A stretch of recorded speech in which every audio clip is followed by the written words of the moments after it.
बिस्मिल्लाहिर्रहमानिर्रहीम। अस्सलाम वालेकुम नाज़रीन, आप यूट्यूब और फेसबुक चैनल देख रहे हैं। मैं राना उज़ैर हूँ।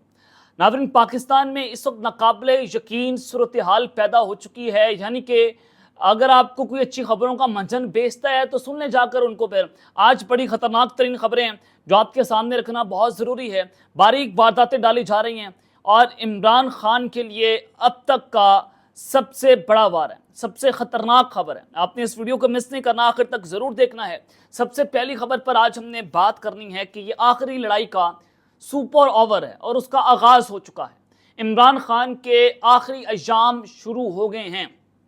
अब ये मैं क्यों कह रहा हूं, कौन सी बड़ी वारदात डाली गई है, क्या कुछ हो रहा है, और इस हवाले से मुकम्मल तफसीलात आपके सामने रखूंगा। और फिर दूसरी खबर कि पाकिस्तान तहरीक इंसाफ पर अब तक का बहुत बड़ा हमला किया गया है, पीटीआई का वजूद खत्म कर दिया गया है। ये मामला क्या है, इस हवाले से एक्सक्लूसिव खबर है जो आपके सामने रखूंगा। और फिर तीसरी खबर कि काजी फाइज ईसा ताहयात chief justice of Pakistan, chief justice of ताकतवरों, जो पाकिस्तान की एलीट यानी कि जो बहुत ताकतवर हैं, जो फैसला करते हैं, उनके चीफ जस्टिस बनने जा रहे हैं। लेकिन अगर आपने इस चैनल को सब्सक्राइब नहीं किया, चैनल को लाजमी सब्सक्राइब कर लें, बेल आइकन को दबा दें। आने वाली तमाम तरह अपडेट्स आपकी खिदमत में बर वक्त पेश होती रहें। नाज़रीन, पीटीआई के लिए अगले 24 घंटे बहुत अहम है।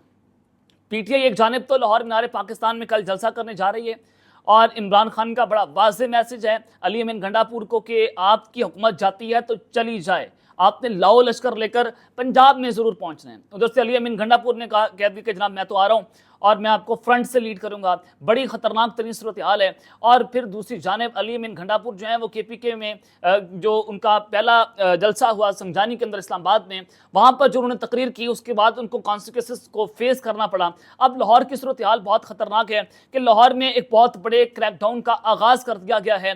लाहौर में गिरफ्तारियाँ शुरू हैं और कल रात को सनम जावेद जो है उनके वालिद को गिरफ्तार कर लिया गया और अब लाहौर हाई कोर्ट से उन्होंने रुजू कर लिया है। अब जराए बताते हैं कि मुकम्मल तौर पर पीटीआई जो लोग जलसों के लिए निकल रहे हैं, वो रैलियां निकालने के लिए निकल रहे हैं, एक एक बंदे को पकड़कर जेल में डालना है। मरियम नवाज साहिबा टिकटॉकर का जो है वो ये हुक्म जारी हो गया है कि आपने पीटीआई को नहीं छोड़ना।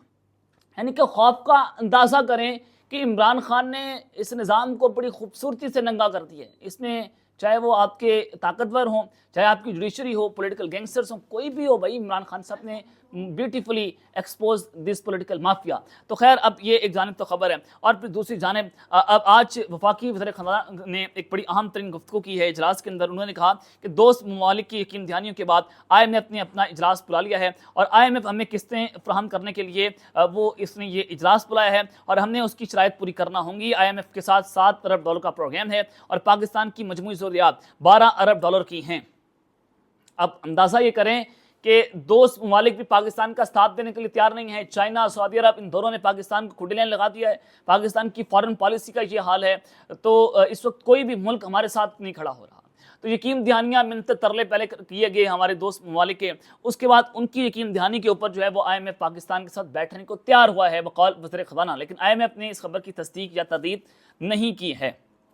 अब रात को मैंने आपको बताया था कि स्पीकर कौमी असम्बली ने इलेक्शन कमीशन ऑफ पाकिस्तान को मखसूस नशिस्तों के हवाले से एक ख़त लिखा है और कोशिश कर रहे हैं कि पीटीआई की मखसूस नशिस्तें छीन कर हुकूमत के हवाले की जाएँ ताकि वो 2/3 हासिल कर सकें। अब स्पीकर केपीके असम्बली ने जनाब चीफ इलेक्शन कमिश्नर को अदालती फैसले पर मखसूस नशिस्तें अलॉट करने का मुतालबा कर दिया है। उन्होंने ये ख़त लिखा और कहा कि पेशावर हाई कोर्ट के फैसले के खिलाफ अपील पर सुप्रीम कोर्ट ने फैसला दे दिया। सुप्रीम कोर्ट के फैसले के मुताबिक मखसूस नशिस्तें हमें अलॉट की जाएँ। बाबर सलीम सिबाती साहब जो हैं वो स्पीकर केपीके असम्बली हैं, उनकी जानिब से सिकंदर सुल्तान राजा को खत लिखा गया है और सुप्रीम कोर्ट ने आइन की रोशनी में मखसूस नशिस्तों का फैसला जारी किया है। अदालती फैसले पर अमल करते हुए जिस पार्टी का हक बनता है उसे मखसूस नशिस्तें अलॉट की जाएं और खत के मुताबिक सुप्रीम कोर्ट का फैसला आने के बाद मखसूस नशिस्तों के मामले पर गैर ज़रूरी ताख़ीर की जा रही है। अब ताख़ीर क्यों की जा रही है? ये वारदात डाली जा रही है कि किसी न किसी तरीके से पीटीआई की मखसूस नशिस्तें छीन कर हुकूमत को दी जाएं और 2/3 अक्सरियत हासिल की जाए। अब आपको मैं जो है वो बड़ी खबर दे देता हूँ कि पाकिस्तान तहरीक इंसाफ पर एक बहुत बड़ा हमला कर दिया गया है। ये अब तक का सबसे बड़ा हमला है। 12 जुलाई का फैसला सुप्रीम कोर्ट का आपके सामने है। तो सुप्रीम कोर्ट ने 12 जुलाई को एक फैसला दिया था कि पीटीआई एक सियासी जमात है, पीटीआई को हम सियासी जमात तस्लीम करते हैं। 8 जजेस का फैसला था ये। पार्लियामेंट और इलेक्शन कमीशन इस फैसले को तस्लीम करने से इनकार करती है। उन्होंने कहा जरा हम इस फैसले को तस्लीम नहीं करते हैं। अब पीटीआई को रिजर्व सीट्स मिलनी थी, उसके मुताबिक वो रिजर्व सीट्स आज तक नहीं मिल सकी।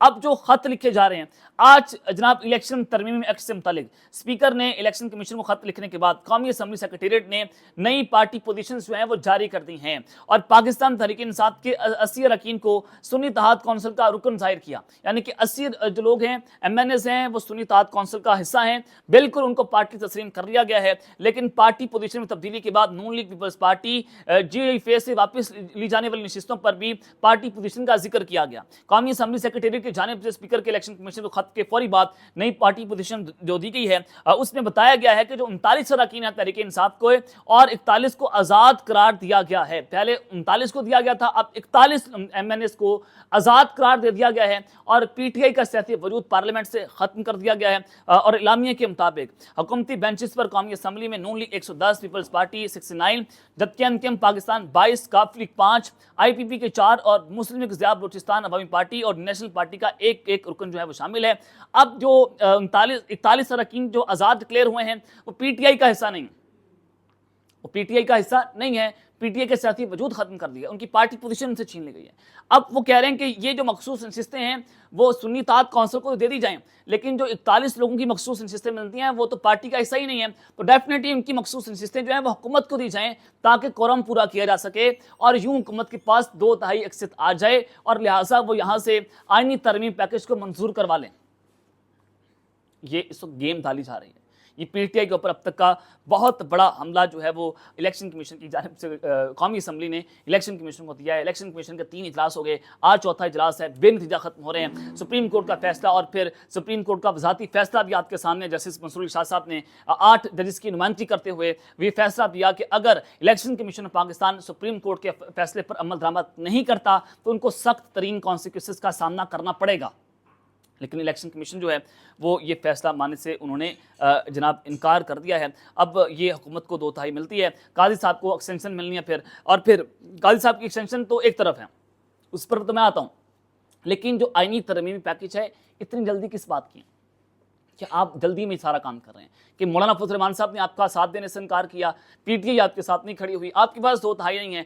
2/3 पूरी करने के लिए आपने पाकिस्तान को आईने पे सरजमीन कर दिया है, आपने यहाँ पर ह्यूमन राइट्स को ख़त्म कर दिया है, आपने यहाँ पर गैर लानिया मार्शल अनअनाउंस सेंसरशिप आपने क्रिएट कर दी है। तो ये आप मुल्क को लेकर जाना किस तरफ चाहते हैं कि एक शख्स को गिराने के लिए, कि आप एक शख्स को फांसी के फंदे पर लटकाना चाहते हैं, उसके लिए आप फेडरल कॉन्स्टिट्यूशन कोर्ट्स क्रिएट कर रहे हैं, आप उसके लिए आईनी अदालतें बना रहे हैं कि 40 दिन के अंदर खान का फैसला उसको उल्टा लटका दें, सुप्रीम कोर्ट का वजूद खत्म कर दें, जस्टिस मंसूर अली शाह साहब जो हैं उनसे तमाम इख्तियारात वापस लें, उनका रास्ता रोका जाए।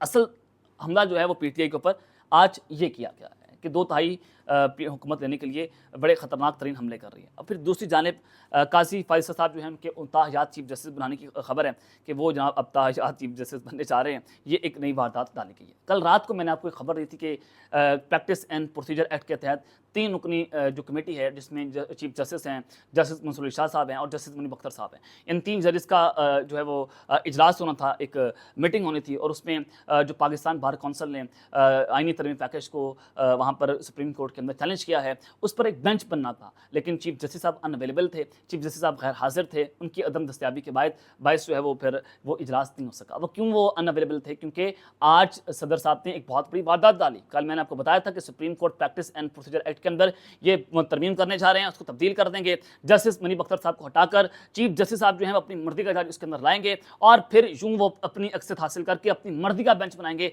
अपनी मर्जी के जजेस शामिल करके अपनी मर्जी के फैसले इंपोज करेंगे। यानी कि इस कदर ये चीफ जस्टिस काजी फायज़ साहब इस्टेब्लिशमेंट के गर्म हमाम के अंदर नंगा नहा रहा है।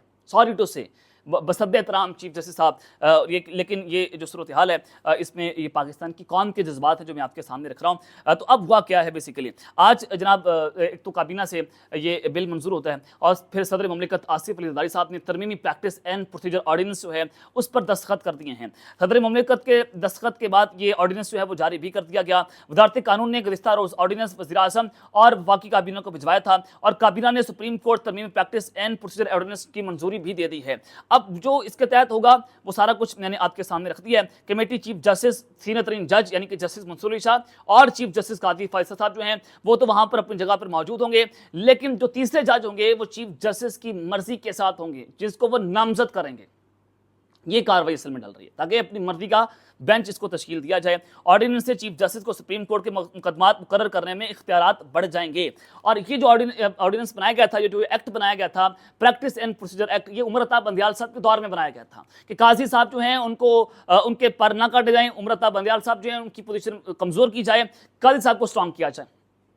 और आज ये जब एक्ट जो है वो काजी के गले पड़ गया तो काजी साहब ने इस एक्ट में तरमीम करवा दी कि जनाब वो क्योंकि एक्सटेंशन लेना चाहते हैं, तायाद चीफ जस्टिस आप कह लें कि 3 साल मजीद मिल जाएंगे, अब फिर पता नहीं आगे 3 साल ले लें। तो पाकिस्तान आईने पर सरजमीन है, यहाँ पर तो बहुत आए और बहुत गए, और जो यहाँ पर आ गया एक बार और वो एक्सटेंशन के जोर पर 10-10 साल पाकिस्तान के ऊपर मार्शल लगा कर बैठा हुआ था। तो काजी साहब इस वक्त इस्टेब्लिशमेंट को सूट कर रहे हैं। जस्टिस मंसूर अली शाह साहब अगर आते हैं तो फिर क्या होगा, ये बड़ा अहम है कि ये जो आईनी तरमीम पैकेज जो है वो अगर मंजूर नहीं होता तो अगर हो गया फिर ये पाकिस्तान की तबाही है। अल्लाह ना करे ये पाकिस्तान जो है वो बिल्कुल तबाही के दहाने के ऊपर खड़ा हुआ है, और आईनी पैकेज के बाद मंजूर होने के बाद फिर सीधी सीधी फांसियाँ होंगी। और ये इमरान खान की ज़िंदगी के अगर आप इसको आखिरी जानते हैं, इसको आप सुपर ओवर के, अल्लाह ना करे Imran Khan is larger than life of the people.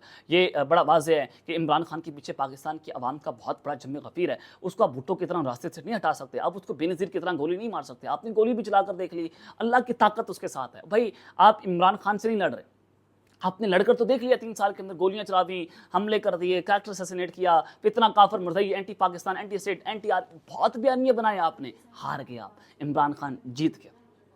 देखिए अब आप ये अंदाज़ा करें कि अगर ये आईनी तरमीम पैकेज जो है मंजूर हो जाता है तो डेफिनेटली फिर ये इमरान खान का एक आखिरी ओवर होगा। देखते हैं कि इसके अंदर इमरान खान जीत पाएंगे या नहीं जीत पाएंगे। जब सहाफ़ी ने खान साहब से सवाल पूछा, खान साहब आपका ट्रायल मिलिट्री कोर्ट्स के अंदर करवाने जा रहे हैं, तो खान साहब ने कहा कि वो छोड़ें, देखिए मेरे मसल्स बन रहे हैं, मेरे बाइसेप्स कैसे हैं, मेरे ट्राइसेप्स कैसे हैं।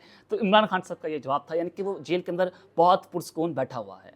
तो ये उस फेडरल कॉन्स्टिट्यूशन कोर्ट के अंदर जो मिलिट्री कोर्ट्स हैं, मिलिट्री ट्रायल है, उसके अंदर मॉडिफिकेशन करवाई जाएगी, और सिविलियंस का ट्रायल मिलिट्री कोर्ट्स के अंदर जो है वो करवाया जाएगा। तो ये वारदात है। अब तक के लिए इतना ही, अपना ख्याल रखिएगा और इस जंग अपने लाजमी ख्याल रखना लाने के बाद पाकिस्तान जिंदाबाद।